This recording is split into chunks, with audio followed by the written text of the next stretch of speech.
Morning student, कैसे हैं आप सभी स्टूडेंट। आज मैं आपको एमाइल दुर्खिम के सोशल फैक्ट यानी सामाजिक तथ्य के सिद्धांत के बारे में बताने जा रही हूँ। देखिए, एग्जामिनेशन के पर्सपेक्टिव से ये बहुत ही इंपॉर्टेंट है और इस बार हमारा जो एनईपी का सिलेबस है उसमें बीए में भी, एमए में भी, यूजीसी नेट, पीजीटी सबके लिए बहुत इंपॉर्टेंट है। सोशल फैक्ट, यदि आप आज इस सोशल फैक्ट की पूरी वीडियो को देखते हैं तो आपके एक सिंगल सिंगल कॉन्सेप्ट पूरे क्लियर हो जाएंगे। देखिए, सामाजिक तथ्य बहुत सरल शब्दों में अगर मैं स्टार्ट करूं, समाजशास्त्र में महत्वपूर्ण एक सिद्धांत है जिसे एमाइल दुर्खिम ने दिया है। अगर मैं इसे बिल्कुल सबसे पहले कुछ इजी से शब्दों में आपको इसको बताना चाहती हूँ कि सामाजिक तथ्य वो नियम, सामाजिक मान्यताएं, प्रथाएं और व्यवहार के तरीके, बहुत ध्यान से सुनिए। सामाजिक तथ्य वे नियम, मान्यताएं, प्रथाएं और व्यवहार के तरीके हैं जो समाज में मौजूद होते हैं, जो हमारे समाज में मौजूद है।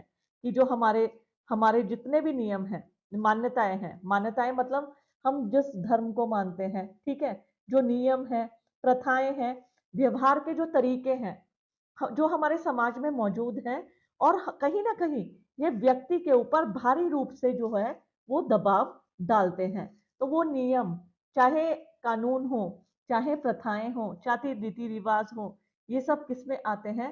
सामाजिक तथ्यों में। और सामाजिक तथ्य की अवधारणा एमाइल दुर्खिम ने दी है। चलिए इसे विस्तार से पढ़ते हैं। स्टूडेंट, दुर्खिम का जो सामाजिक तथ्य का जो सिद्धांत है वो उन समाजशास्त्र में एक महत्वपूर्ण सिद्धांत माना जाता है। दुर्खिम ने समाज को, देखिए मैंने इससे पहले जो वीडियो बनाई थी उसमें मैंने आपको विस्तार से बताया था। एमाइल दुर्खिम थे वो जो समाज को अध्ययन का एक स्वतंत्र विषय मानते हैं। देखिए यहां मैंने मेंशन भी किया है कि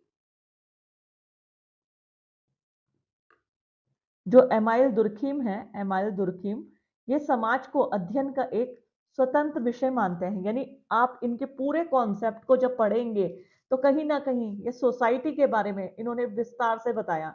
उन्होंने बोला है इवन दुर्खिम ने तो समाज को वास्तविक देवता, समाज को वास्तविक देवता, वास्तविक देवता भी कहा है। क्यों कहा है? क्योंकि दुर्खिम का मानना है कि समाज जो है यह समाज का अध्ययन एक स्वतंत्र विषय मानते हुए उन्होंने बोला कि अगर हमें समाज को जानना है तो हमें समाजशास्त्र के अंतर्गत उन तथ्यों का अध्ययन करना है जो समाज को प्रभावित करते हैं। और मैंने अभी अभी बताया, आपको बताया कि सामाजिक तथ्य क्या है। सामाजिक तथ्य वे सभी नियम, मान्यताएं, प्रथाएं और व्यवहार करने के तरीके हैं। देखिए, जैसे हम तीज त्योहार बनाते हैं, ठीक है, दिवाली, होली, होली पे रंग लगाना, ठीक है, दिवाली पे दीपक जलाना, ये सब क्या है? और देखो, इसको बहुत इजी एग्जांपल से समझाती हूँ। मैंने अभी अभी आपको होली दिवाली का बताया कि होली, दीपावली ये सब हम सभी लोग मनाते हैं। होली पे सभी लोग कलर लगाते हैं यानी गुलाल लगाते हैं। दिवाली पे सभी लोग दीपक जलाते हैं और ये सभी लोग करते हैं। तो जो समूह के द्वारा सभी समाज के सभी लोग जिसको मानते हैं, सभी उसके सामने मस्तक होते हैं। तो समाजशास्त्र में उन सभी तथ्यों का अध्ययन करना चाहिए जो समाज को प्रभावित करते हैं। तो सामाजिक तथ्य करने के बारे में दुर्खिम कहते हैं कि सामाजिक तथ्य समाज से मान्यता प्राप्त वे नियम, विश्वास, प्रथाएं और व्यवहार करने के तरीके हैं जिन्हें समाज के सभी सदस्य सामूहिक रूप से स्वीकार करते हैं, सभी लोग मानते हैं। उसको दुर्खिम ने सामाजिक तथ्य बोला है। और उन्होंने बोला है सामाजिक तथ्य ही समाज की वास्तव में अध्ययन की इकाई है। स्टूडेंट, दुर्खिम ने सामाजिक तथ्यों की परिभाषा दी है और कहीं ना कहीं जो मैंने अभी अभी आप लोगों को बताया, देखिए सामाजिक तथ्यों को परिभाषित करते हुए दुर्खिम ने कहा है कि सामाजिक तथ्य वह तरीके, मानदंड, परंपराएं और मूल्य हैं जो समाज के व्यक्तियों के व्यवहारों को नियंत्रित करते हैं। देखिए, हमारे जो व्यवहार होते हैं, समाज के प्रचलित व्यवहार, हमारे जो जितने भी व्यवहार हैं, चाहे हम अपने कार्य करते हैं, चाहे हम घर से बाहर कहीं जाते हैं, तो कहीं ना कहीं ये वही सामाजिक तत्व हैं जो हमारे व्यवहारों को नियंत्रित करते हैं और कहीं ना कहीं ये हमारे लिए बाध्यकारी होते हैं। बाध्यकारी मतलब हमसे अपेक्षा की जाती है हम इनका सभी सामाजिक तथ्यों का पालन करें, इन्हें माने। और इसलिए सामाजिक तथ्य दुर्खिम के अनुसार, दुर्खिम ने कहा है सामाजिक तथ्य वह तरीके, मानदंड, परंपराएं और मूल्य हैं जो समाज के व्यक्तियों के व्यवहारों को नियंत्रित करते हैं, उन पर नियंत्रण स्थापित करते हैं। जब हम दीपावली पे दीपक जलाते हैं तो सभी रूप सामूहिक रूप से उस चीज को मानते हैं। तो ये तथ्य बाह्य और व्यक्तियों पर बाध्यकारी होते हैं।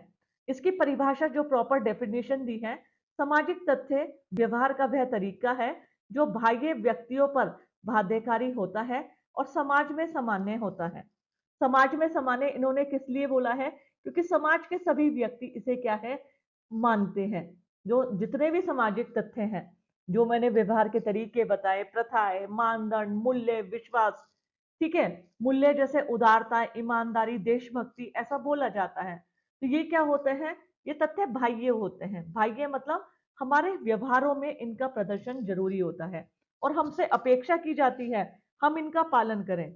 देखिए, जब आप कभी नई नौकरी ज्वाइन करते हैं ना, नई नौकरी या नए पद को ज्वाइन करते हैं, तो वो आपकी ट्रेनिंग होती है और आचरण नियमावली होती है। हमसे आचरण मतलब हमसे अपेक्षा की जाती है हम ऐसा भी कोई भी कार्य ना करें जो हमारे नियमों के विपरीत हो। जैसे बहुत से लोग क्या होते हैं, भ्रष्टाचारी होते हैं, घूस लेते हैं, लेकिन घूस लेना ये जो है हमारी नियमों में नहीं है, वो छुप के लेते हैं और जब वो पकड़े जाते हैं उनको उनको दंडित किया जाता है। तो कहीं ना कहीं वो व्यवहार के तरीके, मानदंड, प्रथाएं, मूल्य हैं जो हमारे बाह्य रूप में हमारे व्यवहार में हमें शामिल करना होता है और कहीं ना कहीं ये सभी हमारे लिए जो होते हैं बाध्यकारी होते हैं और सभी समाजों में पाए जाते हैं, सभी समाजों में होते हैं। स्टूडेंट, दुर्खिम क्या कहते हैं? दुर्खिम ने सबसे पहले ये बोला हमें सामाजिक तथ्यों को वस्तु के समान समझना चाहिए। देखिए, यहाँ मैंने दिया भी है, सामाजिक तथ्यों के संबंध में दुर्खिम ने सर्वप्रथम यह निर्णय लिया था कि जितने भी सामाजिक तथ्य हैं उनको वस्तुओं के समान समझना चाहिए। देखिए, अब यहाँ आप इसका गलत अर्थ मत लगा लेना। वस्तु का अर्थ निर्जीव या कोई पत्थर है या कोई ये डस्टर है तो ये वस्तु है, ऐसे नहीं। वस्तु का अर्थ इस अर्थ में नहीं है, वो उन्होंने इसको 4 अर्थों में समझाया। जैसे पहला, सामाजिक तथ्य एक ऐसी वस्तु है जिसमें कुछ विशिष्ट गुण होते हैं और इन्हें गुणों को बाहरी तौर पर देखा जा सकता है। जैसे नियम है, प्रथाएं हैं, इन्हें उन्होंने वस्तु की तरह माना। इनमें कुछ विशिष्ट गुण होते हैं नियमों में। नियमों में मतलब जितने भी नियम बनते हैं हमसे ये पालन की जाती है कि हम नियमों का पालन करें। और जो नियम दिखते हैं, जैसे हम नियमों का पालन करते हैं, हम सुबह उठते हैं, समय से हम कॉलेज जाते हैं या जिस समय मैं अपनी कक्षा लेती हूँ वो समय है, तो ये नियम है। ये विशिष्ट गुण होते हैं और इनको भारी तौर पर देखा जाता है कि मैं अपनी नियम से कक्षा में उस क्लास में जा रही हूँ। साथ ही साथ नेक्स्ट पॉइंट, सामाजिक तथ्य एक ऐसी वस्तु है जिसको केवल आप अनुभव के द्वारा ही जान सकते हैं। दूसरा गुण, देखिए, अनुभव मतलब जितने भी प्रथाएं, परंपराएं, रीति रिवाज हैं, इन्हें हम देख नहीं सकते, छू नहीं सकते, हम आत्मीकृत करते हैं।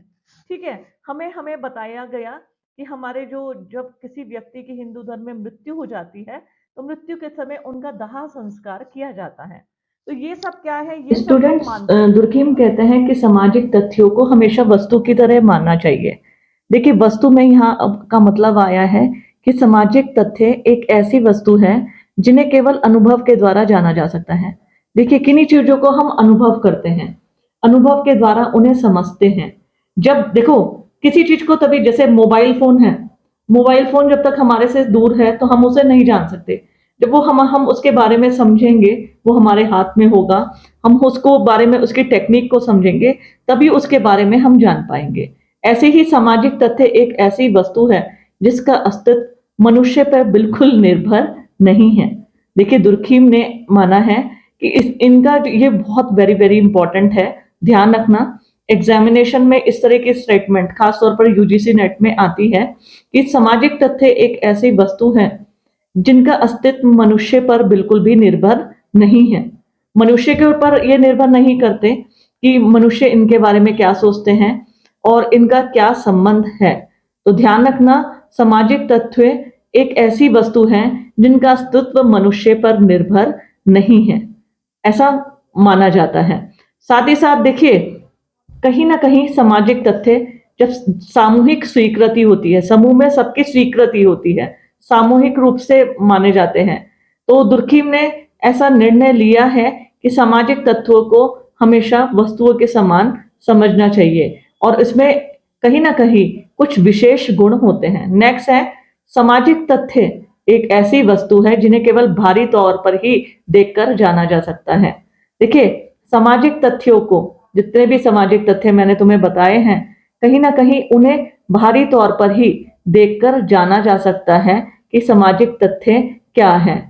जरूरी नहीं है किसी का आंतरिक विश्लेषण आवश्यक हो, भारी रूप से भी देखकर उनको पहचाना जा सकता है। और यही दुर्खिम ने कहा है कि सामाजिक तथ्यों को वस्तुओं के समान मानना चाहिए और कहीं ना कहीं इनका भारी तौर पर इनकी ही पहचान हो जाती है। आंतरिक तौर पर हम इन्हें डिफाइन नहीं कर सकते और न ही उन्हें सामाजिक तथ्य माना जाता है। और दुर्खिम भी इसके समर्थक रहे हैं कि जो सामाजिक तथ्य हैं वो एक ऐसी वस्तु है जिनका विश्लेषण भारी तौर पर किया जाता समाजिक है। के बारे में दुर्खिम ने कुछ इंपॉर्टेंट बात कही, वो मैंने पॉइंट के जरिए आप लोगों को बताने जा रही हूँ। देखिए, यहाँ आपने दुर्खिम ने कहा है प्रत्येक समाज में कुछ इस प्रकार की बातें, ध्यान देना, प्रत्येक समाज में कुछ इस प्रकार की बातें अथवा तथ्य होते हैं जो प्राणी शास्त्रीय, मनोवैज्ञानिक या भौतिक तत्वों से सर्वथा भिन्न होते हैं, उनसे बिल्कुल अलग होते हैं। देखिए, हर सोसाइटी में, प्रत्येक समाज में, मतलब यदि हम इंडियन कल्चर, भारतीय समाज की बात करें, हम यूरोपियन समाज की बात करें, प्रत्येक समाज में दुर्खिम कहते हैं कुछ इस तरह की बातें अथवा तथ्य होते हैं जो कि प्राणी शास्त्रीय, मनोवैज्ञानिक व भौतिक तथ्यों से हमेशा भिन्न होते हैं। दुर्खिम ने इसी प्रकार के तथ्यों को सामाजिक तथ्य माना है कि जो इस प्रकार के तथ्य होते हैं वास्तव में वो ही सामाजिक तथ्य हैं। दुर्खिम के अनुसार सामाजिक तथ्य व्यवहार, देखना आप, हमारा जो बिहेवियर, व्यवहार, विचार, हमारी जो थिंकिंग, अनुभव, हमारी फीलिंग, हमारी क्रिया यानी एक्शन, एक्टिंग का वह पक्ष है जिसका निरीक्षण वस्तुनिष्ठ रूप से संभव है और जो व्यक्ति को एक विशेष ढंग से व्यवहार करने के लिए बाध्य करता है। देखिए, जैसे मैंने अभी आपको बताया, हमारा धर्म, धर्म भी एक सामाजिक तथ्य है। उसको मैं इसके उदाहरण के माध्यम से आप लोगों को बताऊंगी। दुर्खिम कहता है जैसे धर्म एक सामाजिक सत्य है। धर्म में क्या होता है, अलग अलग धर्मों के नियम, विश्वास, व्यवहार, विचार अलग अलग होते हैं, लेकिन इन जितने भी तथ्य होते हैं हम उनका वस्तुनिष्ठ रूप से यानी ऑब्जेक्टिव, कोई पक्षपात, देखिए जहां मनुष्य के विचार किसी चीज में आ जाते हैं वहां ऑब्जेक्टिविटी नहीं होती, सब्जेक्टिविटी होती है।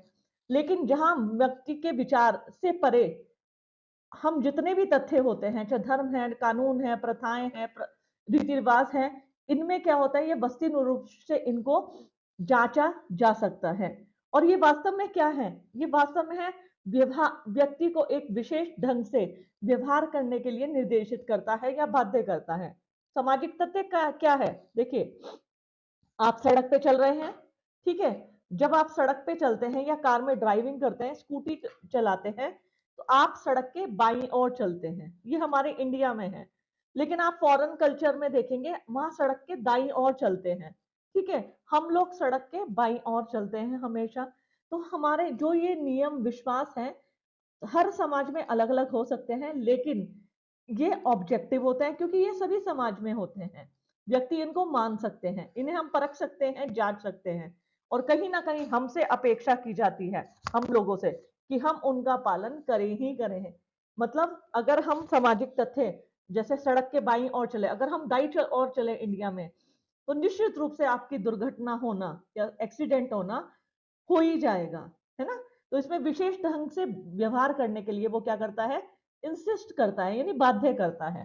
ध्यान रखना ये बात, कोई भी व्यवहार या विचार, अनुभव या क्रिया जो कि सामाजिक जीवन से संबंधित है, सामाजिक तथ्य मानी जाएगी। देखिए, कोई भी व्यवहार, विचार, अनुभव या क्रिया जो सामाजिक जीवन, हमारे सामाजिक जीवन से संबंधित है, वो सामाजिक तथ्य मानी जाएगी, बशर्ते उस विचार, अनुभव या क्रिया का वास्तविक रूप में निरीक्षण, परीक्षण हो सकता है। मतलब सब्जेक्टिविटी की बात इस समय परे कर दो और ये ऑब्जेक्टिविटी की बात करती है। आपका कोई भी व्यवहार, विचार, अनुभव और कार्य और क्रिया सामाजिक जीवन से संबंधित हैं, वो सामाजिक तथ्य माना जाएगा। लेकिन कब माना जाएगा? जब वो उस विचार, अनुभव या क्रिया को वास्तविक रूप से हम जांच और परख सकते हैं, जिनका निरीक्षण और परीक्षण हो सकता है, उन्हें ही सामाजिक तथ्य कहा जाता है। देखिए स्टूडेंट, जैसा कि मैंने अभी अभी तुम्हें बताया कि सामाजिक तथ्य व्यक्ति को एक विशेष ढंग से व्यवहार करने के लिए बाध्य करते हैं। ये व्यक्ति को विशेष ढंग से व्यवहार करने के लिए बाध्य करते हैं। मतलब आप हमेशा जब सड़क पे चलेंगे तो सड़क के बाईं ओर ही चलेंगे। तो सामाजिक तथ्य हमेशा व्यक्ति को एक विशेष ढंग से व्यवहार करने के लिए बाध्य करते हैं। नेक्स्ट, इस अर्थ में हम, मगर इस अर्थ में मतलब व्यवहार करने के लिए बाध्य करते हैं। इस अर्थ में अगर हम सामाजिक तथ्य को लें तो भाषा, लोक कथाएं, धार्मिक विश्वास, क्रियाएं, व्यवसायिक नियम, नैतिक नियम आदि, ये गलत लिखा है, आदि सामाजिक तथ्यों के अनुपम उदाहरण हैं। यानी आप, अगर आपसे पूछे सामाजिक तथ्य क्या है, तो आप कहना भाषा, लोक कथाएं, धार्मिक विश्वास, क्रियाएं, व्यवसायिक नियम, नैतिक नियम, व्यवहार करने का तरीका, हमारे उत्सव मनाने, ये सब क्या है? सामाजिक तथ्यों के अनुपम उदाहरण हैं। क्योंकि इन सभी का निरीक्षण और परीक्षण क्या है? संभव है। क्योंकि ये भारी वस्तु के भारी व्यक्ति क्योंकि ये व्यक्ति से भार की वस्तु है। मतलब व्यक्ति के का इनके ऊपर कोई कंट्रोल नहीं है, व्यक्ति के भार की वस्तु है। साथ ही ये व्यक्ति के व्यवहारों पर दबाव यानी प्रेशराइज भी करती है। कैसे? कि आपको पालन करना ही करना है, सड़क के बाईं ओर चलना ही चलना है। तो ये व्यक्ति के व्यवहारों पर दबाव भी डालती है। स्टूडेंट, दुर्खीम क्या कहते हैं?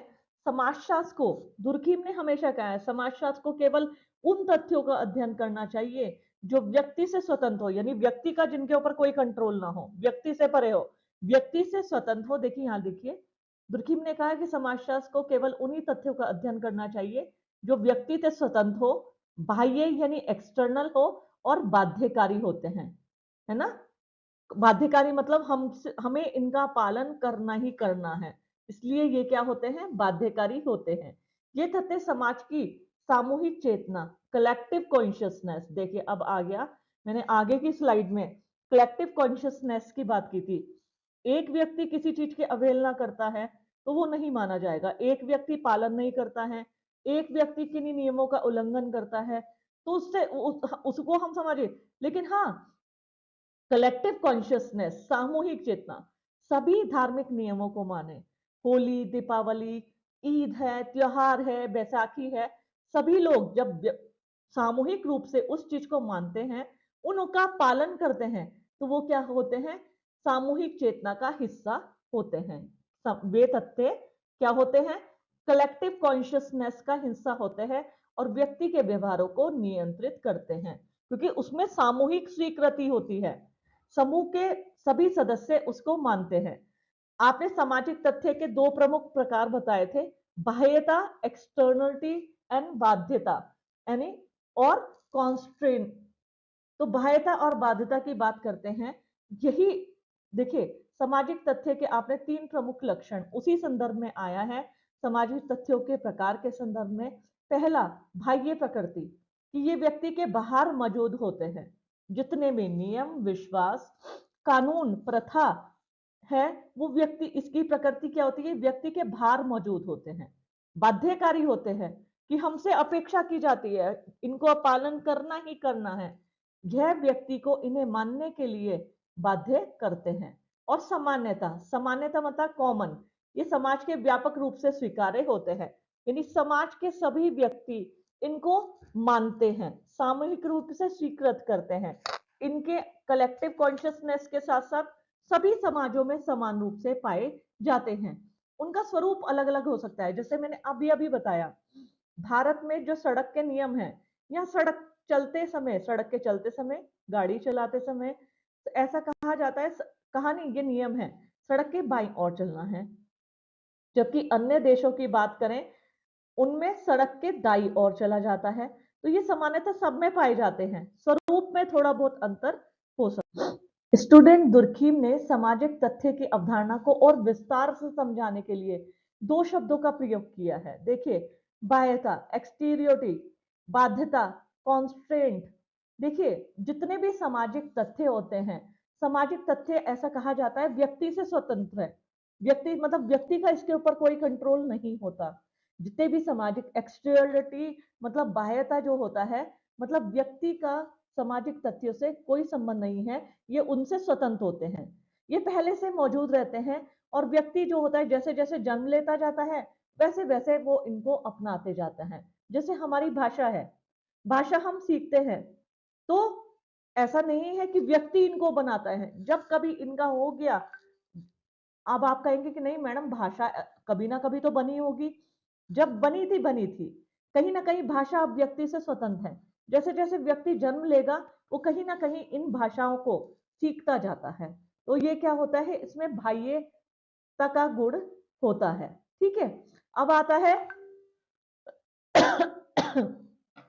बाध्यकारी शक्ति, बाध्यता कॉन्स्टेंट इसको बोलते हैं। बाध्यता कहते हैं सामाजिक तथ्यों पर व्यक्तियों पर बाध्यकारी प्रभाव होता है। मतलब बाध्य मतलब व्यक्तियों को इनका पालन करना बहुत आवश्यक माना जाता है, पालन करना होता ही है।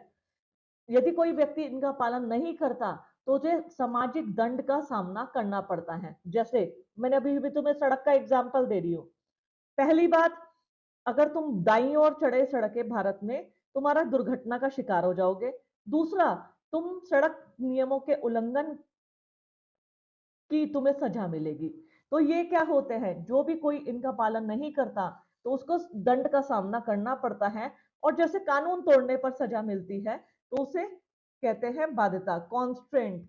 यानी इसमें व्यक्ति को इनको पालन करना आवश्यक माना जाता है। तो दुर्खिम ने सामाजिक तथ्य की अवधारणा को समझाने के लिए दो शब्दों का प्रयोग किया था, बाह्यता और बाध्यता। स्टूडेंट में जो ये एक्सटीरियोरिटी है, बाह्यता है, इसको थोड़ा विस्तार से समझाऊंगी। दुर्खीम ने सामाजिक तथ्य की अवधारणा को व्यक्तिक चेतना, इंडिविजुअल कॉन्शियसनेस और सामूहिक चेतना, कलेक्टिव कॉन्शियसनेस के अंतर पर भेद पर आधारित है। वो कैसे? देखिए, दुर्खीम ने बताया था कि यह स्वतंत्र होते हैं, सामाजिक तथ्य व्यक्ति से स्वतंत्र होते हैं, व्यक्ति का इन पर कोई कंट्रोल नहीं होता। तो जितने भी बाह्यता का अर्थ यह होता है कि सामाजिक घटनाएं, जितना भी सोशल फिनोमिना होता है, वे तथ्यों का निर्माण जो होता है, वो होता तो सदस्यों के द्वारा ही है, किंतु सामाजिक तथ्य जब एक बार बन जाते हैं, देखो सुनो मेरी बात, आप कहोगे भाषा मनुष्य ने बनाई, नियम मनुष्य ने बनाए, प्रथाएं हम ही लोगों ने बनाई। हाँ, मानती हूं मैं, हम ही लोगों ने बनाई। लेकिन जब ये एक बार बन जाती है, एक बार जब ये विकसित हो जाते हैं, फिर किसी व्यक्ति विशेष में कोई व्यक्ति इनको बदल नहीं सकता। वो व्यक्ति के से स्वतंत्र हो जाते हैं, वास्तविक रूप से उनका अनुभव किया जाने लगता है। तो इसी प्रकार उनमें क्या होता है, व्यक्ति से स्वतंत्र होते हैं और कहीं ना कहीं सभी व्यक्तियों द्वारा इनको पालन किया जाता है। देखिए, अभी मैंने तुमसे बात की कि सामाजिक तथ्यों की अवधारणा को व्यक्तिक चेतना यानी इंडिविजुअल कॉन्शियसनेस और सामूहिक चेतना यानी कलेक्टिव कॉन्शियसनेस के आधार पर भी दुर्खीम ने इसको समझाया है। वो कैसे? देखिए, दुर्खीम कहते हैं कि यदि हम व्यक्तिक चेतना के स्वरूप, यहाँ देखिए, दुर्खिम कहते हैं यदि हम व्यक्तिक चेतना के स्वरूप, व्यक्तिक चेतना के स्वरूप और संगठन, ऑर्गेनाइजेशन का यदि हम अध्ययन करें, तो स्पष्ट हो जाएगा कि व्यक्ति की जो मूल चेतनाएं होती है। देखिए, यदि हम व्यक्ति की व्यक्तिगत चेतना के स्वरूप और संगठन का अध्ययन करें, तो हमें पता चल जाता है कि जो व्यक्ति की संवेदनाएं होती हैं, सेंसेशन जिनको बोला जाता है, संवेदनाएं इन्हीं का प्रतिफल होती है। किसका प्रतिफल होती है?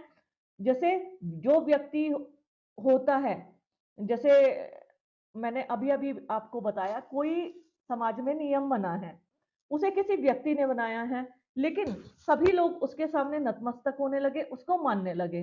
तो सामूहिक स्वीकृति उसको जब मिल जाती है, इंडिविजुअल व्यक्तिक चेतना से कहीं ना कहीं सामूहिक चेतना में जो होता है वो तब्दील हो जाता है। इसे सेंसेशन भी आपने बोला है। तो इन्हीं के इन दोनों के मिश्रण से एक नवीन वस्तु का जन्म होता है।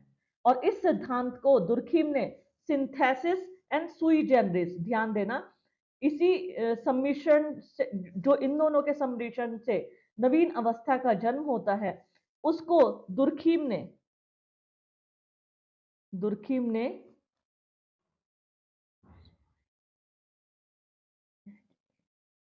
सिंथेसिस एंड सुई जेनरिस, सुई जेनरिस कहा है। सिंथेसिस और सुई जेनरिस यानी व्यक्ति की जो संवेदनाएं होती है। देखो यहाँ मैंने किसी किताब में नहीं पढ़ा है, लेकिन यहाँ मुझे एक बात ध्यान आती है। जैसे प्राचीन काल में लोग जब डरते थे, ये कहा गया ना कि जैसे प्रकृति, धर्म की उत्पत्ति का प्रकृतिवादी सिद्धांत आपने मैक्स मुलर का सुना होगा। वो कहते हैं जब लोग कड़कड़ाती बिजली, आंधी तूफान से डरने लगे तो वो उनमें देवीय शक्ति मानकर उनकी पूजा और आराधना करने लगे। ठीक है, वो समय और अब तक, आज तक प्रकृति की, बहुत सारे पेड़ पौधों की, इन सब की पूरी प्रॉपर पूजा की जाती है। ऋतु परिवर्तन होता है तो आप देखेंगे स्थानीय स्तर पर बहुत सारी पूजाएं की जाती हैं। तो बाह्यता का मतलब दुर्खीम ने बताया है, जितने भी सामाजिक तथ्य होते हैं उनका निर्माण तो मनुष्य ने किया है, लेकिन जब वो एक बार बन जाते हैं तो सभी लोग उनको मानने लगते हैं। और आपने व्यक्तिगत चेतना जो इंडिविजुअल कॉन्शियसनेस है और सामूहिक चेतना यानी कलेक्टिव कॉन्शियसनेस में अंतर जो है उनके आधार पर भेद किया है। और इसी के आधार पर आपने सिंथेसिस एंड सुई जनरिस, वेरी वेरी इंपॉर्टेंट, इसकी बात की है। देखिए स्टूडेंट, जो सेकंड आपका प्रकार था बाध्यता यानी कॉन्स्ट्रेंट, देखिए वास्तव में उन्होंने क्या कहा है कि जो सामाजिक तथ्य है उसकी जो ये दूसरी प्रमुख विशेषता है कि सामाजिक तथ्य जो है व्यक्ति पर इसका बाध्यता मूलक प्रभाव पड़ता है। कैसे पड़ता है? वास्तव में व्यक्ति जो भी कार्य करता है, ध्यान देना मेरी बात, व्यक्ति जो भी कार्य करता है उस पर उसके सामाजिक तथ्य का प्रभाव दिखता है। और सामाजिक तथ्य के आधार पर ही व्यक्ति क्या करता है कि जैसे जैसे जैसे मैंने यहां लिखा है, देखिए, सामाजिक दबाव और बाध्यता, सामाजिक दबाव और बाध्यता, इसकी विशेषता को समझाने के लिए आपने अनेक उदाहरणों को प्रस्तुत किया। अभी मैं आगे आने वाली स्लाइड में आपको विस्तार से इसको बताऊंगी। देखो, दुर्खीम कहते हैं कि सामाजिक तथ्य केवल व्यक्ति के व्यवहार को ही प्रभावित नहीं करते, बल्कि उसने के सोचने, विचारने के तरीकों को भी बहुत ज्यादा गंभीर रूप से प्रभावित करते हैं। और इसलिए इसमें बाध्यता का गुण होता है। हमसे अपेक्षा की जाती है हम नियमों का पालन करें, प्रथाओं का पालन करें, उनके अनुरूप अपने आप को ढालें। तो सिर्फ सोचने और विचारने के तरीके नहीं, कहीं ना कहीं हमारे हर चीज को सामाजिक तथ्य जो होता है बाध्यता मूलक होता है। यानी जो मैंने अभी सड़क का एग्जाम्पल बताया, अपने धार्मिक नियमों को बताया, प्रथाओं को बताया।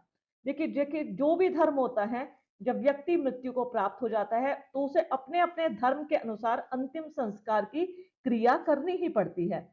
कितना भी व्यक्ति नास्तिक क्यों ना हो, लेकिन वो उनको पालन करेगा ही करेगा। बहुत से लोग कहते हैं भगवान में हमारा विश्वास नहीं है, लेकिन जब कहीं ना कहीं लोग मर जाते हैं तो वो इन सब चीज का पालन करते ही करते हैं। तो इन पर क्या होता है, ये व्यक्ति सामाजिक तथ्य जो होते हैं व्यक्ति के ऊपर दबाव डालते हैं। कहने का मतलब व्यक्ति को नियंत्रित व निर्देशित भी करते हैं।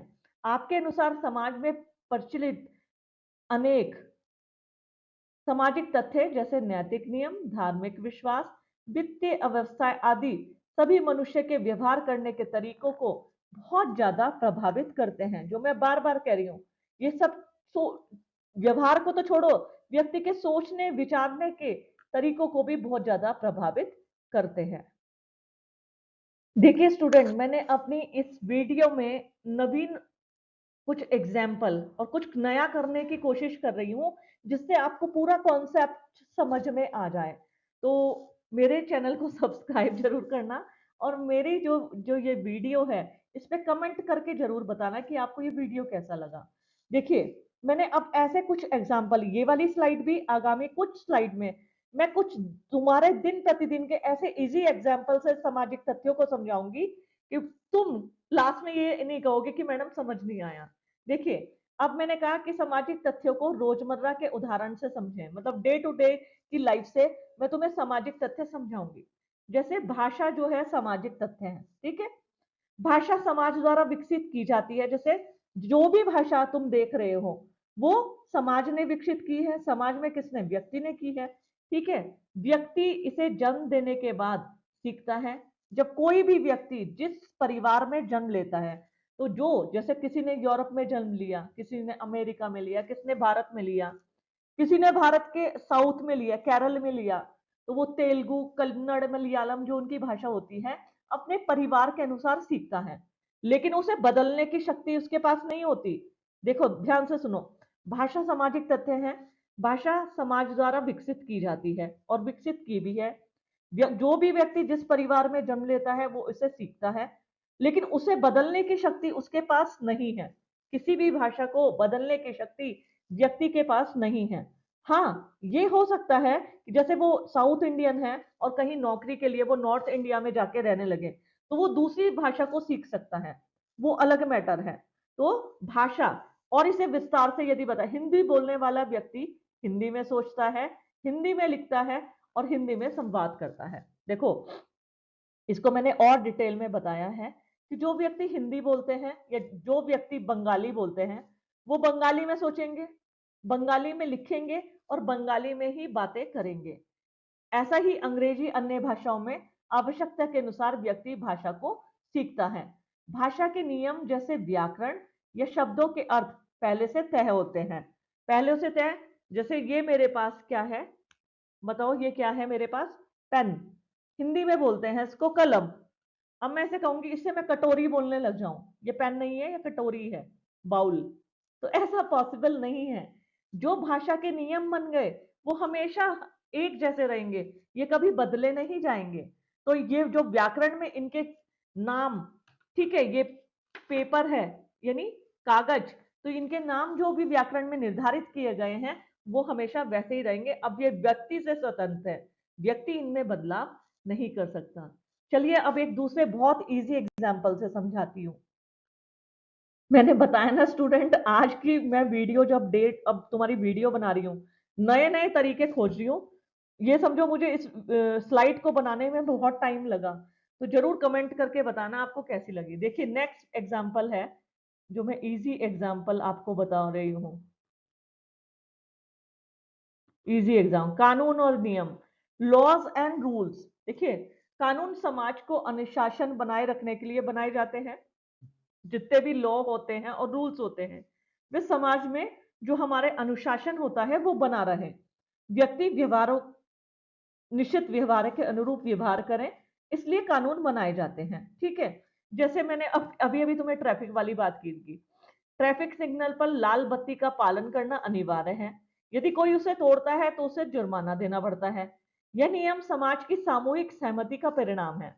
यदि आपने हेलमेट नहीं लगाया, ठीक है, और आप बिना हेलमेट के पकड़े गए, तो आपका चालान होगा और आपको पे करना ही करना होगा। अगर वो कोई मुझसे आके कह रहे हैं तनु मैडम हमारे चालान हो गया, हेलमेट नहीं लगा कर, इसको माफ करा दो, तो मैं भी उसमें कुछ नहीं कर सकती हूँ, क्योंकि ये कानून और नियम बने हैं और हमें इनका पालन करना ही करना है। अगर नहीं करेंगे तो दंड भुगतने के लिए तैयार रहिए। और ये सभी पर लागू होते हैं, ऐसा नहीं है किसी एक पर, ये सभी पर समान रूप से लागू होते हैं। नेक्स्ट इजी एग्जांपल, धर्म और रिचुअल्स, यानी पूजा करने की जो मेथड्स होते हैं। चाहे मुस्लिम में नमाज पढ़ना हो, हिंदू धर्म में हवन करना हो, ठीक है। जितने भी धर्म और पूजा पद्धति होती है वो भी सोशल फैक्ट हैं, सामाजिक तथ्य हैं। धर्म समाज द्वारा निर्धारित मान्यताओं और परंपराओं का समूह है जो व्यक्ति के व्यवहारों को नियंत्रित करता है। आप मानेंगे ये बात? जो भी हमारे धर्म है, धार्मिक नियम है और हमारी पूजा की पद्धति है, वह मान्यताओं, नियमों, परंपराओं का समूह है जो व्यक्ति के, जो हमारे व्यवहारों को नियंत्रित करता है। इसको विस्तार से, जैसे किसी त्योहार पर विशेष पूजा करना, व्रत रखना धार्मिक परंपरा है। जैसे नवरात्र आते हैं तो देवी के नवदुर्गों में कुछ लोग पूरे नवदुर्गा व्रत रखते हैं, कुछ लोग 2 दिन रखते हैं। तो ये क्या है, एक धार्मिक परंपरा है। ऐसे ही हिंदू धर्म में दिवाली में दीपक जलाना, मुस्लिम धर्म में रमजान में रोजे रखना, ईसाई धर्म में क्रिसमस बनाना बाध्यकारी प्रतीत होते हैं। बाध्यकारी मतलब जैसे हमें तिथि पता चलती है कि इस दिन हमारी ईद है, इस दिन हमारी दिवाली है, तो हम पूरे हर्षो उल्लास के साथ उसको मनाते हैं। हम ये नहीं कहेंगे कि हम दिवाली 31 अक्टूबर को नहीं करेंगे, हम दिसंबर में करेंगे दिवाली, ऐसा नहीं है। सामूहिक स्वीकृति होती है क्योंकि ये परंपराएं समाज के सामूहिक विश्वास से जुड़ी हुई हैं। तो ध्यान रखना, मैंने बहुत इजी एग्जाम्पल से आपको सामाजिक तथ्य के बारे में बता रही हूं। तो भाषा सामाजिक तथ्य है, धर्म सामाजिक तथ्य है, पूजा पद्धति सामाजिक तथ्य है, कानून सामाजिक तथ्य है। ठीक है। देखिए स्टूडेंट, जो हमारा एजुकेशन सिस्टम होता है, हमारी शिक्षा प्रणाली, ये भी सोशल फैक्ट है, ये भी सामाजिक तथ्य है। देखिए शिक्षा के नियम और प्रणाली समाज ने बनाए हैं, समाज द्वारा निर्धारित होती हैं और हम उनका पालन करते हैं। जैसे स्कूलों में जो सिलेबस होता है, पाठ्यक्रम, जो एग्जामिनेशन का सिस्टम होता है, जो डिग्री प्राप्त करने के लिए अनिवार्य मानदंड होते हैं, वो समाज ने बनाए हैं। विद्यार्थी इनका पालन करने के लिए क्या होता है, बाध्य है। ठीक है। उदाहरण के लिए प्रत्येक विद्यार्थी को कक्षा में उपस्थिति बनाए रखनी होती है, चाहे उसे स्कूल आना अच्छा लगे चाहे ना लगे। तो शिक्षा प्रणाली भी क्या है, सामाजिक तथ्य है और हमसे अपेक्षा की जाती है, हम जितने नियम बने हैं शिक्षा में, एजुकेशन सिस्टम में, कि जैसे अब आप लोगों की दिसंबर में सेमेस्टर के एग्जाम है, अब आपका मन हो, आपको किसी शादी में जाना हो, लेकिन आपको परीक्षा तो देनी ही पड़ेगी। ठीक है। देखिए अब जो हमारा पहनावा होता है, ये भी सामाजिक तथ्य है। ड्रेस कोड, क्यों? क्योंकि इसमें सामूहिक स्वीकृति होती है। जब मैं महाविद्यालय आती हूँ, आपने देखा होगा अक्सर मैं साड़ी वियर करती हूँ। जो हमारा, देखिए समाज में पहनावे के नियम, जो ड्रेस कोड होते हैं, व्यक्ति के सामाजिक और सांस्कृतिक वातावरण के अनुसार तय होते हैं। क्या आप सोच सकते हैं मैं कॉलेज में साड़ी के अलावा कुछ भी गोवा के बीच पर पहनने वाली ड्रेस पहनकर यदि महाविद्यालय आ जाऊं तो कैसा लगेगा? ऐसा तो पहली बार होगा ही नहीं। ठीक है। क्योंकि हम जो है सामाजिक और सांस्कृतिक वातावरण के अनुसार अपने पहनावे को, जो हमारा सोशल और कल्चर एनवायरनमेंट है, उसके अनुसार हम पहनावे को निश्चित करते हैं। हाँ, वहीं दूसरी ओर यदि मैं कहीं गोवा या कहीं घूमने जा रही हूँ तो निश्चित रूप से मैं उसके अनुसार वस्त्रों को पहन सकती हूँ। तो हमारा ड्रेस कोड, हमारा पहनावा, ये भी सोशल फैक्ट है, ये भी सामाजिक तथ्य है। ठीक है। विस्तार से, जैसे एक कार्यशाला में फॉर्मल कपड़े पहनने से अपेक्षा की जाती है। भारतीय शादी में पारंपरिक परिधान जैसे साड़ी, शेरवानी पहनना जो है कॉमन सी बात है। यदि कोई व्यक्ति इनका पालन नहीं करता तो उसे आलोचना का सामना करना पड़ता है। यदि मैं महाविद्यालय में आपसे बात कर रही हूँ, सूट साड़ी चल सकती है, लेकिन यदि मैं महाविद्यालय में स्कर्ट टॉप पहन के आ जाऊं तो वो क्या है, वो कहीं ना कहीं मुझे लोगों की आलोचनाओं का और हास्यास्पद का पात्र होना पड़ेगा। तो यह भी सोशल फैक्ट है। देखिए हमारा जो फैमिली स्ट्रक्चर होता है, पारिवारिक संरचना, ये भी सोशल फैक्ट है, ये भी सामाजिक तथ्य हैं। कैसे? देखिए जो परिवार की स्ट्रक्चर होता है, माता पिता, उनकी संतानें, माता पिता के जो माता पिता होते हैं वो हमारे दादी बाबा लगता है, नानी नाना लगता है। तो परिवार की संरचना और उसमें निभाई जाने वाली जो भूमिकाएं होती हैं, समाज द्वारा ही तय की जाती है। देखिए हमारी सोसाइटी ने ही शुरू से ये तय कर लिया है कि हम कौन कौन सी भूमिका का पालन करते हैं, कैसे करते हैं। ठीक है। कैसे हमारी परिस्थिति, जैसे एक माँ हूं मैं, तो मेरी ये रिस्पॉन्सिबिलिटी है मैं अपने बच्चे की अच्छे से देख रेख करूं। जैसे अक्सर मेरे जब बच्चे, मेरा बेटा अब कोटद्वार है और इस समय मैं टिहरी महाविद्यालय में हूँ, तो जब उसका एग्जाम होता है तो मैं, हमें सरकार ने वो दिया है, सीसीएल का प्रावधान किया है, तो मैं सीसीएल उसके परीक्षा के समय लेती हूँ। यहाँ की जिम्मेदारियों को पूरी करके तब मैं अपने पारिवारिक जिम्मेदारी को पूरी करती हूँ। तो परिवार की संरचना और उसमें निभाई जाने वाली भूमिकाएं समाज तय करता है। हम क्या है, हम तो उनके अनुसार चलते हैं। जैसे माता पिता के बच्चे के प्रति उत्तरदायित्व, बच्चे का बड़ों का सम्मान करना और पति पत्नी की पारंपरिक भूमिकाएं समाज में सामान्य मानी जाती है। यदि कोई व्यक्ति इनका पालन नहीं करता तो उसे असामान्य, एबनॉर्मल या ऐसा कई बार देखा गया है, जैसे पति पत्नी है वो अपनी भूमिकाओं का अदा नहीं करते तो विवाह विच्छेद, डाइवोर्स जो हमने देखा है, तो फिर उसके रूप में उन्हें दंड भुगतना पड़ता है, विवाह विच्छेद जिसे कहा जाता है। तो पारिवारिक संरचना भी जो है स्टूडेंट, वो किसका है? स्टूडेंट देखिए, अब आया है त्योहार और उत्सव, फेस्टिवल और उनको बनाने का तरीका, सेलिब्रेशन। तो हमारे त्योहार और उत्सव ये भी क्या है? सोशल फैक्ट, हम ही मनुष्य ने बनाए हैं, सोशल फैक्ट। ठीक है, त्योहारों को मनाने की जो परंपराएं समाज द्वारा निर्धारित होती हैं, कैसे होली बननी है, कैसे दीपावली, दशहरा, जो ये होती है समाज ने पहले ही निर्धारित कर दी है। जैसे मैंने तुम्हें शुरू से अभी वीडियो में बताती आ रही हूँ, होली पर रंग लगाना, दीपावली पर दीप जलाना, ईद पर सेवई खाना भारतीय समाज में सामान्य माने जाते हैं। और वह इन परंपराओं का ना मानने पर व्यक्ति को समाज से अलग माना जाता है। जैसे हम देखते हैं बहुत सारे परिवार हैं, दिवाली सब बनाते हैं, एक हिंदू परिवार है, वो दिवाली पे दीपक ही नहीं जलाता। ठीक है, सुख सुविधा सब कुछ है उनके पास, तो हम सोचते हैं कि ये त्योहारों को नहीं मानते, तब हम उन्हें समाज से अलग मानना शुरू कर देते हैं। तो जितने भी देखिए, मैंने बहुत इजी एग्जाम्पल की स्लाइड्स बनाई, और चूंकि मैं जब क्लासरूम टीचिंग करती हूँ तो मैं बहुत सरल सरल उदाहरण से आप लोगों को कॉन्सेप्ट को समझाने की कोशिश करती हूँ। अब चूंकि हमारे यहाँ इंटरनल एग्जाम चल रहे हैं, आंतरिक मूल्यांकन परीक्षाएं, तो मैंने सोचा आपकी टीचिंग जारी रखूं ऑनलाइन टीचिंग के जरिए, तब मैंने ये स्लाइड बना रही हूँ। और यकीन मानिए ये जो स्लाइड है 45 मिनट तक की रहेगी, लेकिन इसको बनाने में मेरे 6 से 7 घंटे लगे हैं। तो इतना आसान नहीं होता ऑनलाइन पढ़ाना भी, और मैंने इजी एग्जाम्पल के जरिए आप लोगों को पढ़ा रही हूँ। तो जैसे कि मैंने बताया, त्योहार और उत्सव ये भी सामाजिक तथ्य की श्रेणी में आते हैं। देखिए, अब मैंने कुछ ऐसे पॉइंट कि सामाजिक तथ्य का व्यवहारिक महत्व क्या है। व्यवहारिक मतलब वास्तव में वो हमारे जीवन में क्या महत्ता रखते हैं। सबसे पहले अनुशासन, जितने भी सामाजिक तथ्य हैं ये व्यवस्था और अनुशासन बनाए रखते हैं और अराजकता को रोकते हैं। आज हमारा जो समाज है, सोसाइटी है, वो अबाध चल रही है, हम इजिली कहीं भी जा सकते हैं, हमें कोई रोकता नहीं है, क्योंकि समाज में ये अनुशासन बनाए रखते हैं। साथ ही साथ सामाजिक एकता, परंपराएं और मानदंड समाज के सदस्यों को एकजुट रखते हैं।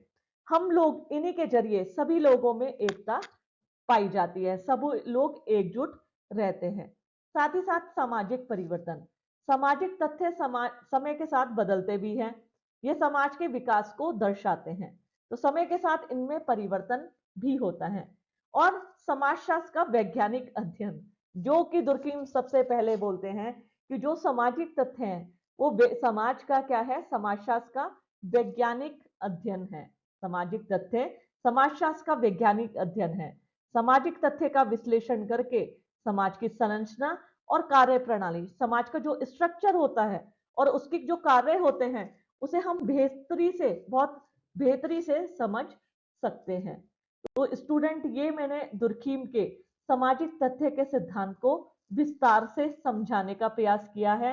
कुछ आलोचनाएं हैं, दुर्कीम के सामाजिक तथ्य के सिद्धांत की आलोचनाएं भी होती है, मैं वो भी आपको बताऊंगी। स्टूडेंट, दुर्कीम के सामाजिक तथ्य के सिद्धांत की आलोचना भी की गई है। और वैसे तो सामाजिक तथ्य का सिद्धांत आपका यूनिक है, लेकिन बहुत से आलोचकों ने इस पर भी अपने कमेंट्स करे। जैसे व्यक्ति की भूमिका की अपेक्षा, जैसे दुर्कीम कहते हैं जो सामाजिक तथ्य हैं उनमें सामूहिक स्वीकृति होती है। ठीक है, और वो कहते हैं कि सामाजिक तथ्य व्यक्तियों के लिए बाध्यकारी है और भारी है। लेकिन जो आलोचक थे उनका मानना था कि सामाजिक नियमों का पालन, व्यक्ति जो होता है सामाजिक नियमों का पालन करने वाला नहीं, वो कभी कभी इनमें बदलाव भी करता है। जैसे कई बार हम सड़कों के नियमों में बदलाव देखते हैं। देखिए, यहाँ उन्होंने कहा था ना कि सामाजिक नियम सामाजिक तथ्य व्यक्ति के लिए बाध्यकारी है, मतलब उन्हें उनका पालन करना ही करना है, ऐसा माना जाता है।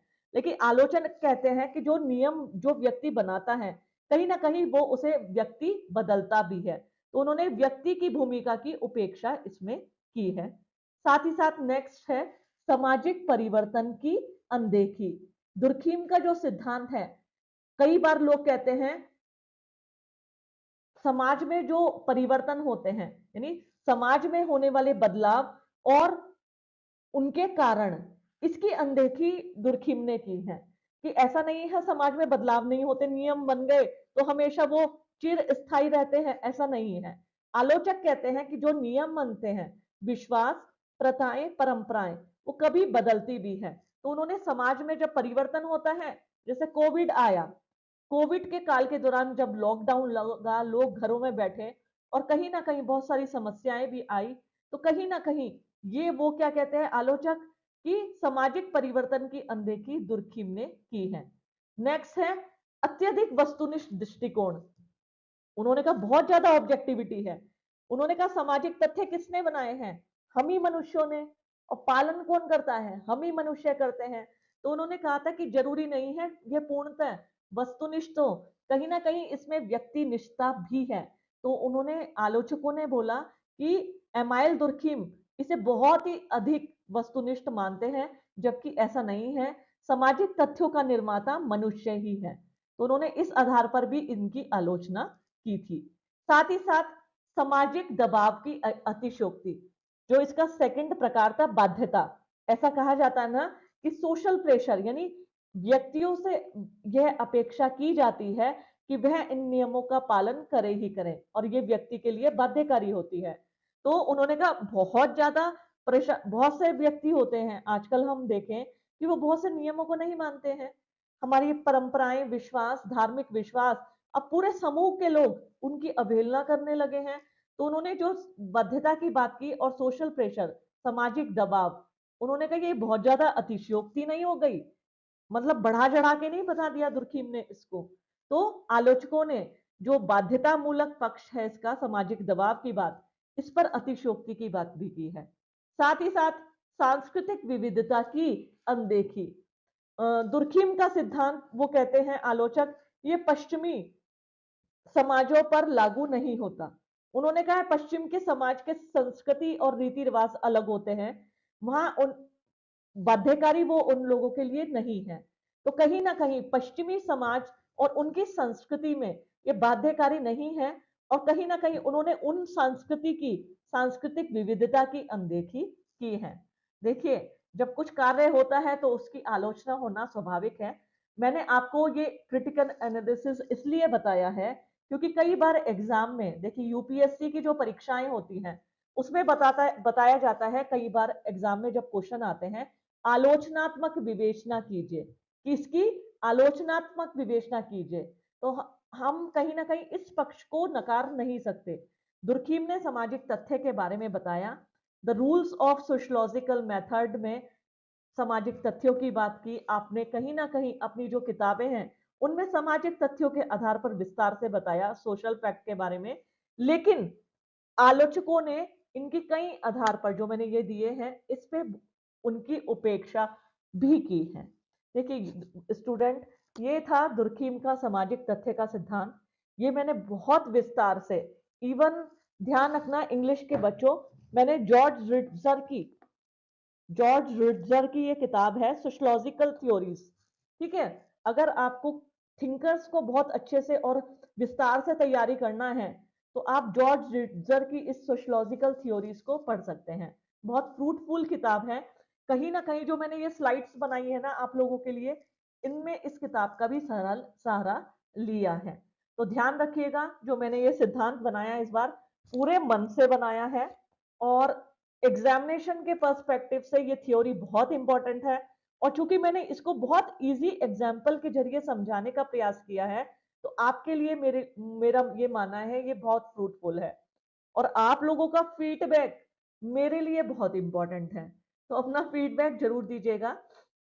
दुर्कीम की जो मेरी ये सीरीज चल रही है, अगर आप लोगों को ये पसंद आती है तो मैं Karl Marx, Max Weber, Parsons, जो कॉमन थिंकर्स हैं जो हमारे UG, PG, UGC NET, TGT, PGT और हमारी यूपीएससी की परीक्षाओं के लिए बहुत इंपॉर्टेंट टॉपिक है और एग्जामिनर्स के इंपॉर्टेंट टॉपिक है। इवन जब आप इंटरव्यू भी देने जाते हैं ना, वो इन्हीं कॉन्सेप्ट को पूछते हैं। तो ध्यान रखना, मैंने बहुत मन से ये वीडियो बनाई है, तो आप लोग इस पे कमेंट करके अपने व्यूज जरूर बताना ये वीडियो आपको कैसी लगी।